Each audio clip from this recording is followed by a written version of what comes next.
أهلا وسهلا فيكم عبر قناتي. اليوم راح أحضر معكم طبق شهي جدا، اللي هو الأجنحة بصوص البافلو والأرز بنكهة الذرة والبهارات. هلأ راح نبدأ مع بعض نحضر هذا الطبق الشهي ونشوف مع بعض المقادير. مقادير وصفتنا لليوم عبارة عن كيلو أجنحة مغسول ومنظف ومصفى، وراح احتاج كمان مقدار ملعقة صغيرة هيل باودر فقط، وكمان راح اضيف مقدار كوب من الشنينة، يعني حسب ما يغطي الأجنحة، ضروري تكون مغطى. هلأ راح احركها لحتى تختلط كلها مع بعضها.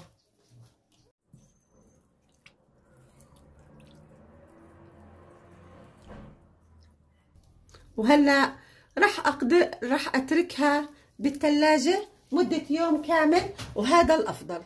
وهلأ راح اورجيكم شكل اجنحة الدجاج ثاني يوم بعد نقعها بالشنينة والهيل. راح ارتبها بالصينية.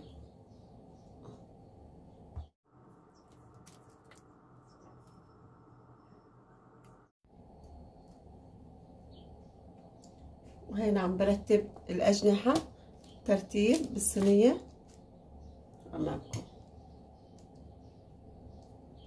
وأكيد بصفيها منيح من الشنينة.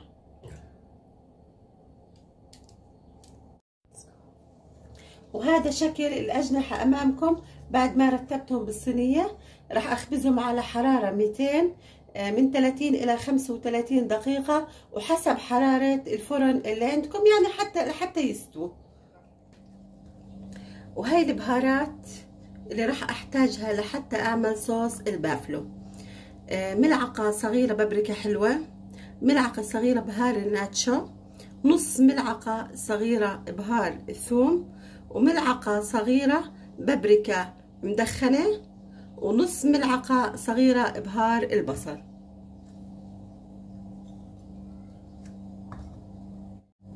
وهلا راح اضيف بهار الكاتشب.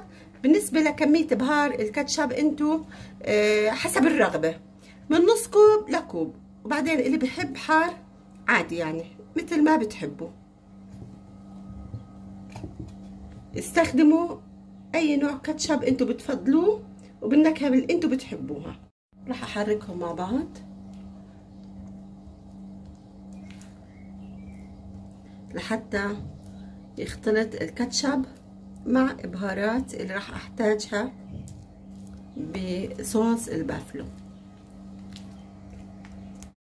هلا هون انا دوبت نص كوب زبدة، راح اضيف الزبدة، مقدار الزبدة لهذا الخليط اللي هو الكاتشب والبهارات. بسم الله.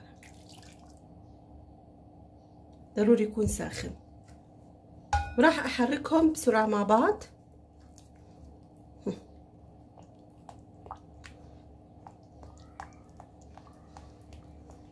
حتى يتجانسوا مع بعض، تختلط كل المكونات مع بعض. وهذه الأجنحة أمامكم بعد ما طلعتها من الفرن، مشوية ومحمرة وبتشهي وشكلها روعة. والحلو بالأجنحة إنه ما فيها أي جنس الزنخ. هلا الأجنحة أنا بعد ما شويتها راح أضيفها للصوص البافلو. طبعا الأجنحة جدا مفيدة، تحتوي على كمية هائلة من الجلاتين. هي الأجنحة بعد ما غلفتها بصوص البافلو، الأفضل ناكلها وهي ساخنة، بس كمان إشي حلو إنه نغطيها ونتركها دقيقتين 3 تهدى شوي. وهلأ راح أحمل معكم رز بنكهة الذرة والجزر، بس لكن النكهة الطاغية اللي هي الذرة. راح نحتاج نص كوب ذرة، نص كوب بصل مقطع خشن، وربع كوب جزر، وملعقة كبيرة زنجبيل مبشور، وقرن فلفل أخضر وحسب الرغبة، وملعقة صغيرة ثوم مطحون. اما بالنسبة للبهارات اللي راح استخدمها بطبخ الارز، عودين او 3 قرفة، ملعقة صغيرة ملح، ملعقة صغيرة كزبرة ناعمة، ربع ملعقة صغيرة قرنفل مطحون، ونص ملعقة صغيرة كركم، وملعقة صغيرة هيل، وملعقة صغيرة خولنجان، وباكيت بودر الماجي. أنا راح وضعت بالطنجرة قليل من الزيت، وراح أضيف البصل. طبعا أكيد أنا حميت الزيت. خلي البصل يستوي قليلا ويتغير لونه بشكل بسيط. وهلا راح أنزل الفلفل الأخضر الحار، والزنجبيل المبشور، والثوم المهروس. احركهم مع بعض يعني تشويحة خفيفة.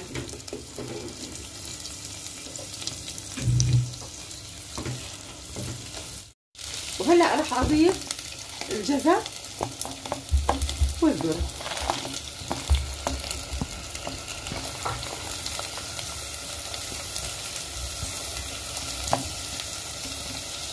وهلا راح احركهم مع بعض لحتى النكهات كلها تختلط مع بعض وتتجانس مع بعض. هلا راح اضيف جميع البهارات على الخضروات واحركها قليلا، وراح اضيف كمان راح اضيف الماجي. راح استمر كمان بالتحريك لحتى تطلع ريحة البهارات.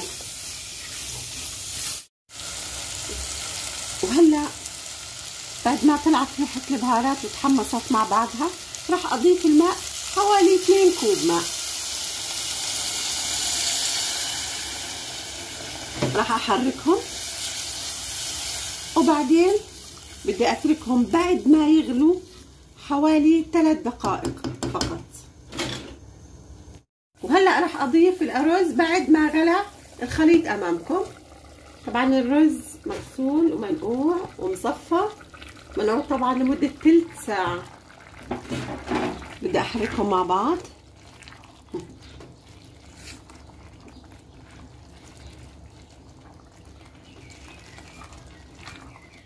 وضروري احرك جيدا لحتى ما تضل الخضار بقاع الطنجرة. الريحة والله العظيم انها كتير حلوة بتجنن. ان شاء الله بتمنى انكم تجربوا هذه طريقتي بالارز بجانب الاجنحة. مش ضروري بس اجنحة، كمان ممكن مع الدجاج المشوي، مع اشي بدكم اياه.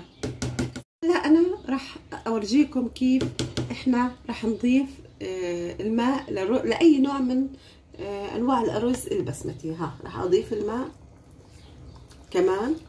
ضروري الماء يكون بس مرتفع فوق الرز مقدار عقلة الاصبع فقط. راح احرك هذه المرة عشان تشوفوا كل اشي واضح امامكم. هيك تمام. هلا هي الرز امامنا عم يغلي. بمجرد ما يتشرب راح اوطي عليه الغاز واتركه مدة 7 دقائق فقط. وضروري اترك الرز يهدى وذوقوا ما اطيب طعمه، لانه طعم الرز بيفرق. ضروري بعد ما اطبخ الرز واطفي عليه الفه بمنشفة بالبؤجة السحرية مثل ما بدكم، واتركه مدة ساعة كاملة. راح يفرق معكم الطعم، راح كتير يكون بشهي. وصحتين والف عافية على انا. هذا الطبق امامنا اللي هو اجنحة بصوص البافلو، والارز الشهي جدا بينفع لكل المناسبات. وراح ازينه امامكم بالمكسرات والزبيب. اتمنى انه تجربوا هذا الطبق وينال اعجابكم، وصحتين والف عافية على قلبكم.